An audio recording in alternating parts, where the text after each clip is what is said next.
Tasya tulis pesan cinta untuk Sheikh Zaki, sebut seperti malaikat datang untuk menolongku. Belum lama ini, gosip perseteruan antara Tasya dan Tasya Farasya santer dikabarkan. Kedua saudara kembar ini diduga memiliki hubungan yang kurang baik. Kejadian berawal ketika Tasya Farasya merayakan ulang tahun sang anak sulung Maryam Eliza Khair.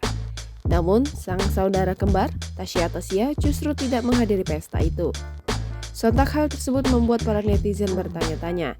Sebelumnya, Tasya membongkar isi chat grup WhatsApp keluarga di mana ia merasa diperlakukan tidak adil.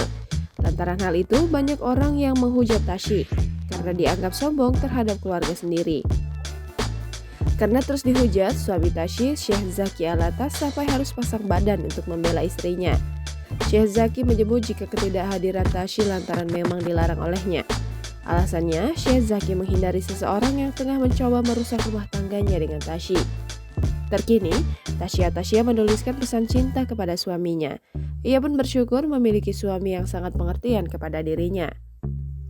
Dalam unggahan selanjutnya, Tasya berharap bisa bangkit dengan kehidupan barunya. Ibu 3 orang anak itu juga meminta maaf jika selama ini ada kesalahan. Ia berjanji akan menjadi orang yang lebih baik untuk kedepannya.